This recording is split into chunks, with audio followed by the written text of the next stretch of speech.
Hello and welcome to java9s.com. I'm Srinivas. In this session we're going to discuss about the Java non-access modifiers. For those people who are preparing for the programmer certification, I have mentioned the exam objectives that I have covered as part of this tutorial.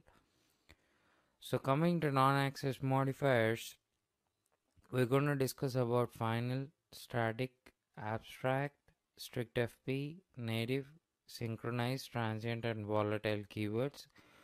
We'll be mainly concentrating on final, static and abstract keywords because they are most frequently used and very important to understand to program with Java, and rest of them are pretty straightforward, and we'll be concentrating more on synchronized, transient and volatile keywords in the multi-threading sessions and IO sessions.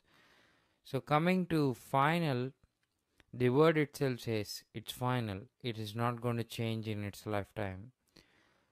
Final can be applied for classes, methods, instance variables and local variables. Now, when you mark a class as final, you're saying that it cannot be extended. That means it will not allow to create any childs for that particular class. When you mark a class as final, you're specifically telling that the implementation of that class is 100% relevant for its future purposes. So there's no need of any kind of extensions anymore. That means, when you allow a class to be extended, what you're giving an option is that they can override the methods that are there in the super class and they can go ahead with a new implementation. So when you mark a class as final, you take out that opportunity of extension. So you cannot go ahead to inherit or any other class cannot just extend it. When you mark a method as final, you're not going to allow the method to be overridden in the subclasses. So we'll see what is overriding.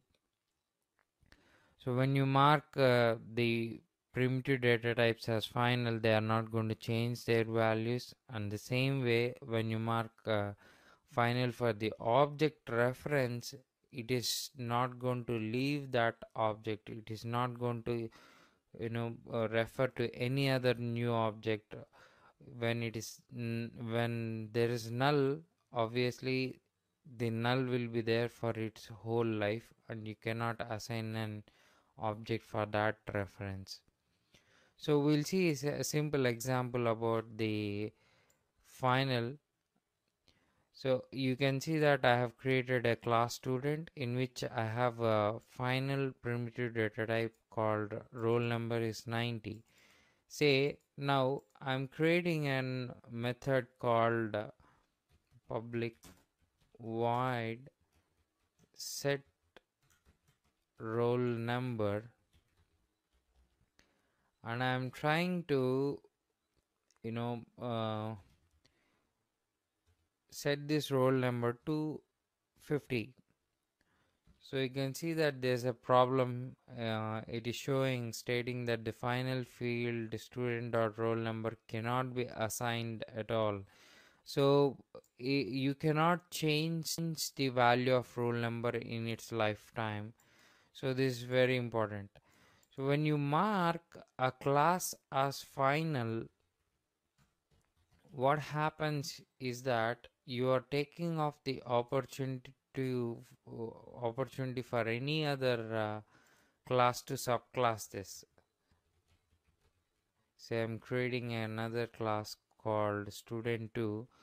I'll just remove this statement because it is going to give me errors. So what I'm going to do, I'm trying to extend the student class out here. So you can see that it says that student is final and student2 cannot subclass it. So when you say a class as final, you cannot subclass it at all.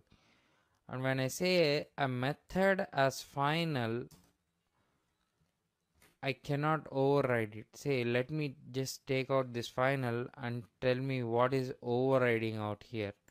So when I don't really like the student method at all, say I have set roll number. So what I'm doing, I'm trying to override this method in the subclass. So I didn't like the implementation that is there in the superclass. So what I do, I'll declare a method with the same name, same access modifier and same return type, and I'll just give my own implementation out here. Say my new method. So what this gives is that overriding gives you an opportunity to bypass the methods that are there in your superclass, and you can go ahead to declare your own methods and declare your own way of functionality. So when you mark a method as final, what happens is that you take out that opportunity and stress that subclasses should not override this method. So you can see that cannot override the final methods from student. So when you mark a method as final, it says you cannot override it in your subclasses. So this is about the final non-access modifier. And coming to static, this most important topic, and for most of the Java beginners this is a confusing topic as well. So if you understand the static, it's very interesting, and you'll certainly like it. So let me explain this with a simple example here. Say I have created a class called Ford, and you can see I have created an instance variable called max speed, and there is a constructor which accepts a max speed value and assigns that to this max speed variable. Now when you create Ford instances, you have to pass some value for the max speed. Without that you cannot create an object. And I have another method called move, which always checks if the speed exceeds maximum speed and controls it. So based on the maximum speed you give to an object, this method's behavior will change. There's another method called print car info, will just print some information about the car. So you can see that when I create 3 different objects and give 3 different max speeds out here, the functionality of this move method will change based on the max speed out here. So for each and every instance the move method differs, its results differ. So this particular method is totally dependent on the instance variables, and the changes to those variables will define the method's behavior. But whereas when you look at the print car info, you take any instance, it is going to display the same result. It is going to give the same result irrespective of the any instance you invoke. So this is kind of common method for all the objects. So in this case, when you look at how static is going to work, what is static actually? We have a dot class file, which is when you compile a Java file, you will get a dot class file. So before creating an instance, this dot class file will be loaded to the memory, that is a RAM memory. And then what happens when you use new operator, you will get the objects formed. Each and every instance will have its own copy of methods and instance variables. That means this will have its own value of max speed, this will have its own copy of max speed. So each and every object is an individual by itself in this memory. Now what happens When I say move, f dot move, this move method will be invoked on this, and the max speed value will define the move method, will decide the move method of this object. So when you there are some when you mark a particular method as static or a particular variable as static, those methods and variables belong to the class file and not the objects at all. That means because both the class file and objects are available in memory, when you mark a particular method or variable as static, they doesn't belong to the instance variables, they actually belong to the dot class file and will be available for our programs because this dot class file is already loaded inside the memory. So a static can be applied for methods and variables. Method or variable marked as static belongs to a class file, and that's the reason why they are called class members.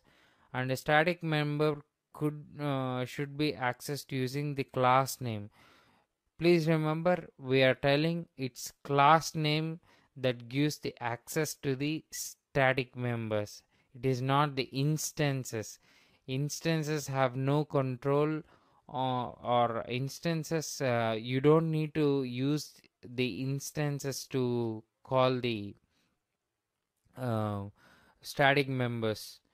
So if you see an example, static members can be accessed using class name. For example, I have created this class Ford and I have marked this print car info as static. How you are going to access this method is just use the class name and print the car info. Print car info is the method. So you're going to invoke using the class name. Now I have this method public static void print car info and think that this is not marked as static for now.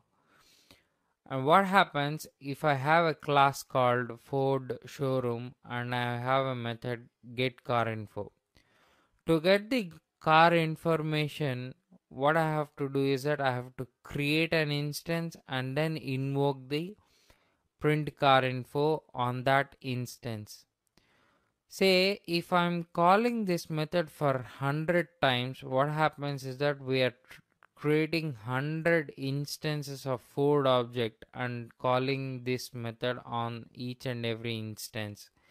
So 100 objects are going to occupy some memory on your on your virtual memory will be occupied, and obviously more number of objects will definitely slow down your application's performance.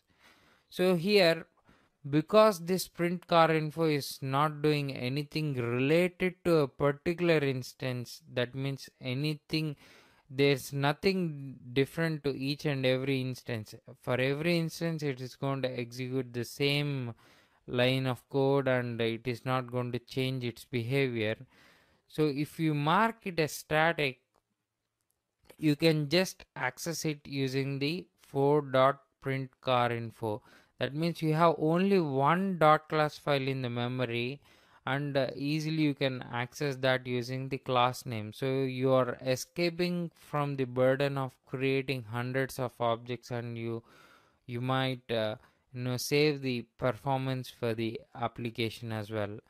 So please remember a rule, a thumb rule, that when you are going to mark as a method or a variable as static, you have to understand that you know that particular method has no dependency on an instance variable, and its behavior does not differ from instance to instance. That means object to object.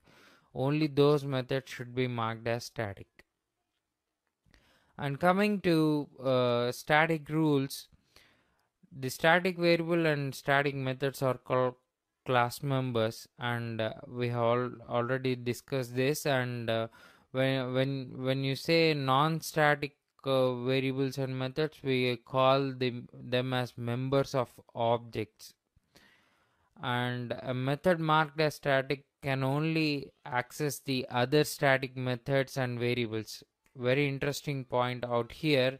You can see that when I say a method as static, it can only access the other static members inside that class.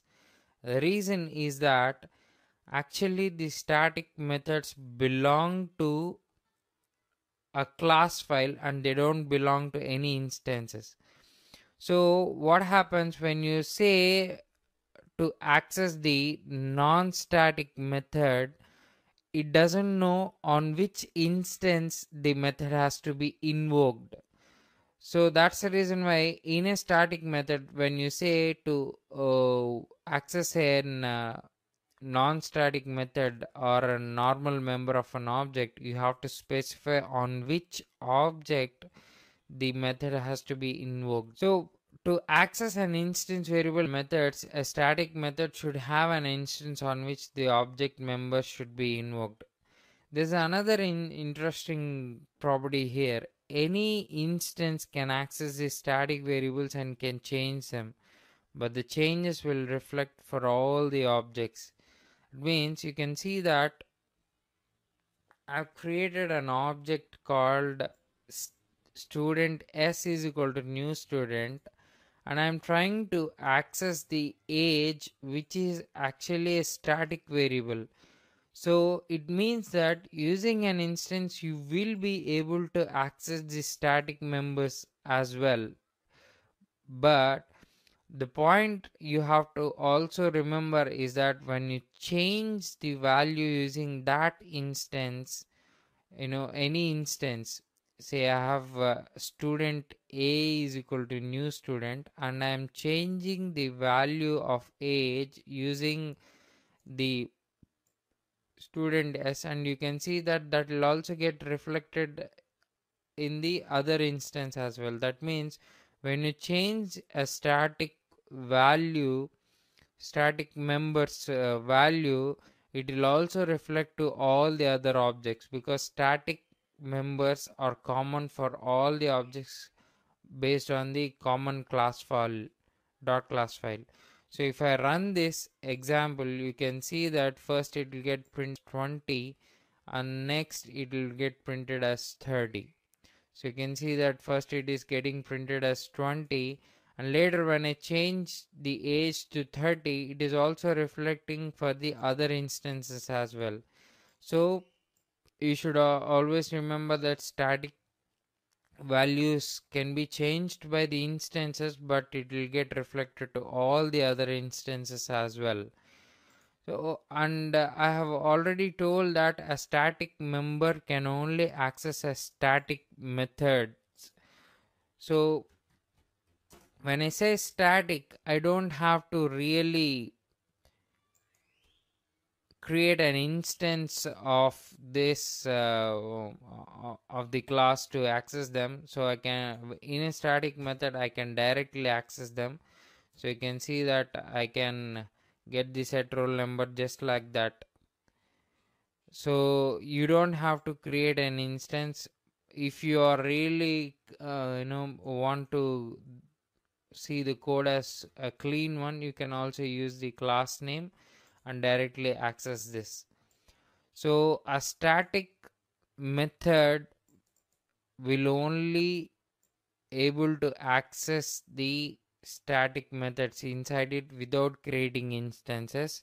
But if you want to invoke the non-static members, you have to create an instance of that and tell on which you are willing to invoke those methods.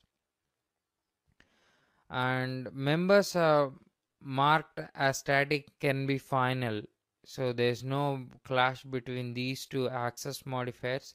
Always you can mark static and final. Now I have already showed you an example of static. Let me explain you why we see the main method in this way, and why is the main method should have the signature. So you can see that the main method is marked as public static void main, and we know that the main method is the first method that will get executed when you execute the Java and the class name command. So this is the starting point of the application. The reason why the main method is static is because only the application runs based on the objects, but initially there are no objects that are created at all.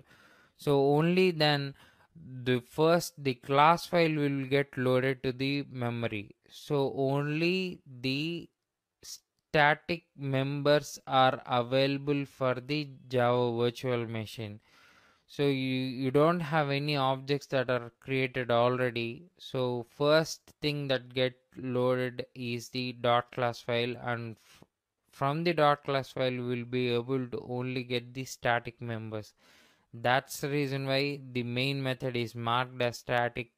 So it belongs to dot class file, and the JVM will be able to invoke this main method using the class name.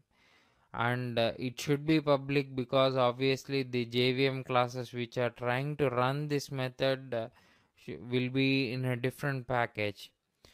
And void means that this method is not going to return anything to the virtual machine. And string array of arguments helps to pass certain arguments to initialize the application or give some information to the application when you're trying to run the command. So that the signature of the main method has a lot of importance, and because we have already learned about static, I got this opportunity to explain something about this method. And coming to abstract is also a very important concept, and this kickstarts the concept of the polymorphism. I'll explain abstract with a simple example here. Say I have a class car which is a very old class, and which has a very old implementation.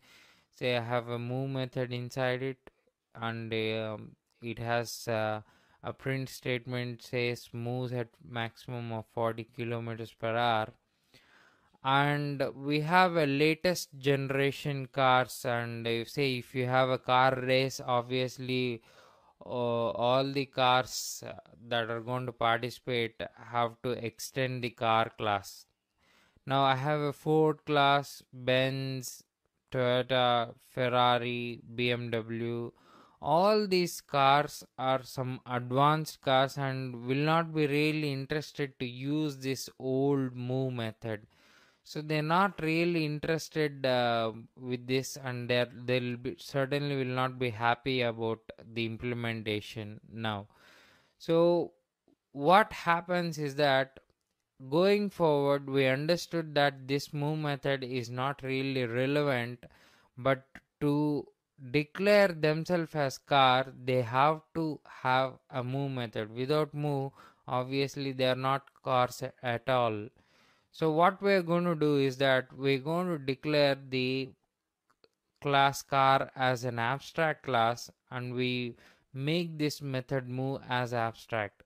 When you say abstract, any class that is extending the car class has to implement move method.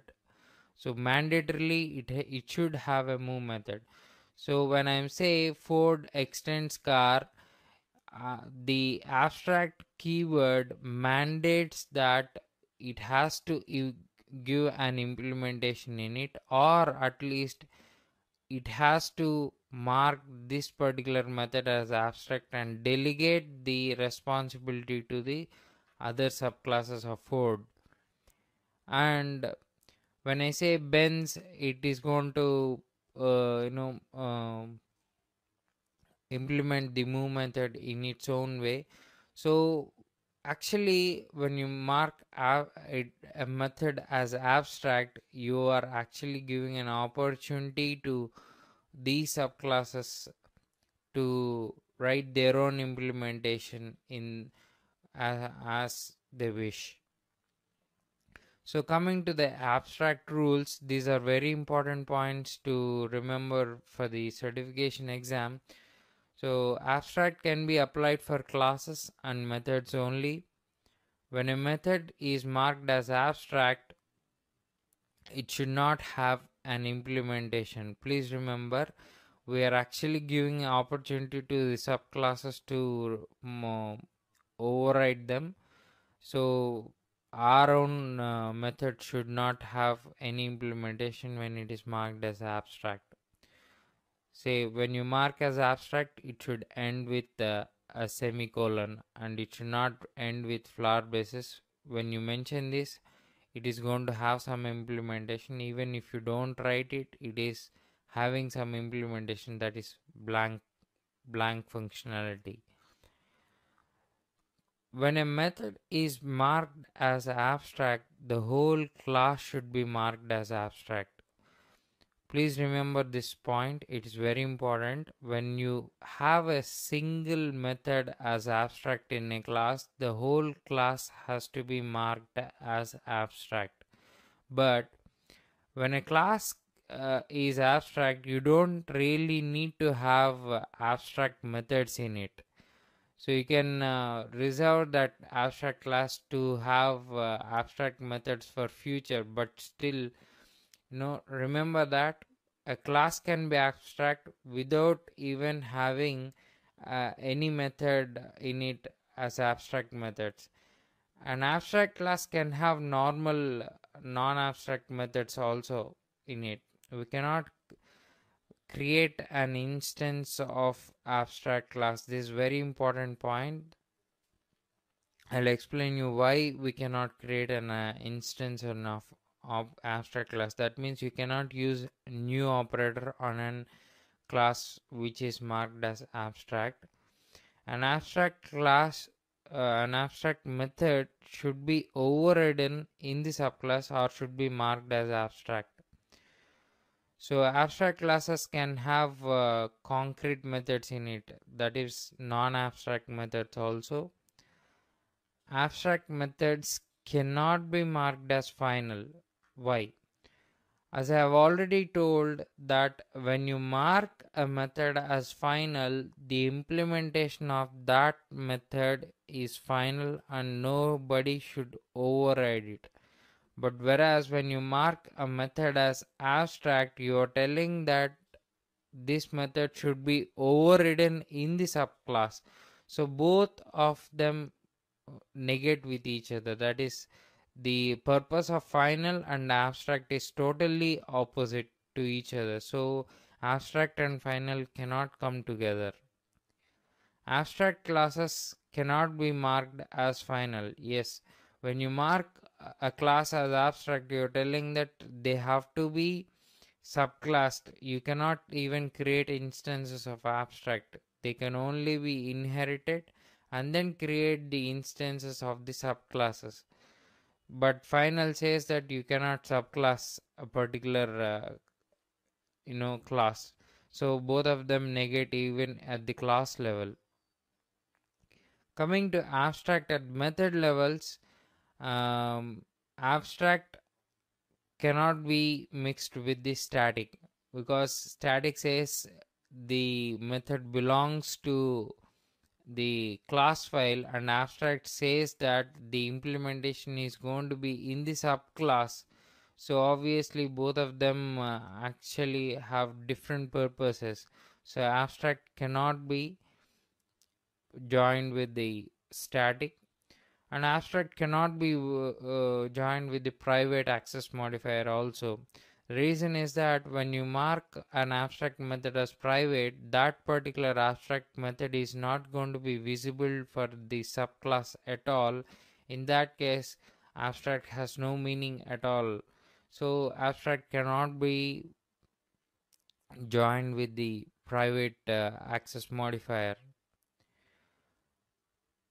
I have already told you that we cannot create an instance of abstract class. The reason is that we know that abstract class is going to have an abstract method which does not have any implementation.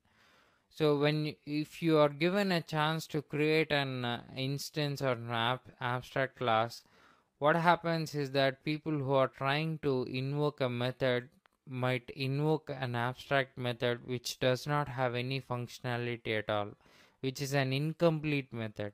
So it doesn't have any meaning in terms of like you cannot invoke a method which is totally incomplete. So that's the reason why abstract classes cannot be instantiated. That's what I have mentioned in this slide. Coming to strict FP, so let me just show you a simple example as far as abstract is concerned. So you can see that I have marked a class car as abstract, and abstract void move is a method I have marked as abstract. Now I have already created Benz and I have created move method inside it. So if I don't override it, you can see that the there's an error that is coming. The type Benz must implement inherited abstract method car move. So it is insisting that you have to create an instance an implementation of move method. So I, I should write some implementation for my own Benz here move. So all I'm just going to give something like this.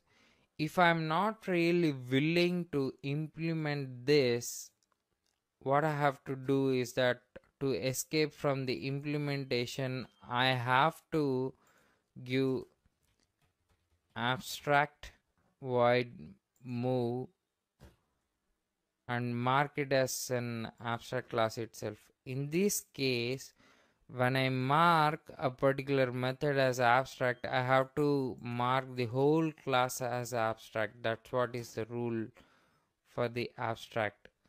So I cannot create an object of Benz now because obviously the class is abstract. You cannot create an object of Benz. That's what about the abstract. Coming to strict FP, when strict FP can be marked for methods and classes, and when you mark strict FP, you're telling to the JVM to conform to the IEEE 754 standard in terms of calculating the floating point numbers. For the certification, you just have to remember that strict FP can only be marked for methods and classes. You don't have to really dig into further details about strict FP. But another point you have to remember that strict FP cannot be used with abstract because abstract methods does not have an implementation, whereas strict FP tells that it has to conform to IEEE 754 standards. So it thinks that there is an implementation, and this says that there's no implementation at all. Coming to native modifier can only be applied to methods. A native modifier will always have platform dependent code like C. A native modifier method should not have implementation, should end with semicolon. That means when you start writing some code to call some drivers or platform specific files, use these native methods. And coming to synchronized, they can only be applied for methods, and when you use synchronized for a method, your you'll only allow one single thread to execute the code at a given time. We'll discuss more about this synchronized in the multi-threading session. and synchronized can be used with any access modifier, so you don't have to worry about whether it is going to come with a private or anything. So synchronized can be used with any access modifier. And coming to transient, only instance variables can be marked as transient. We'll be looking at transient and serialization concepts in the IO session. And a variable marked as transient will not be serialized. Coming to volatile, this is related to multi-threading concept. Volatile can only be applied to instance variables again.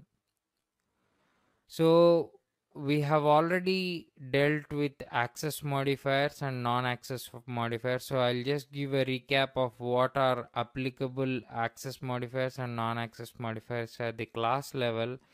So public default are the access modifiers that are legal access modifiers for the classes, and abstract, strict, FP and final can be applied at the class level. And coming to methods, variables and local variables, I have listed all the access modifiers and non-access modifiers that are legal for respective things. So please remember this details, because this is very important part for your certification exam, and you should also have right understanding of what is the legal combination between the access modifiers and non-access modifiers. That's all for this session. Thank you, and you can subscribe to my channel Java9s on YouTube. You can follow me on Twitter at Java9s. You can visit Java9s page on Facebook. You can download this PPT from java9s.com. Thank you.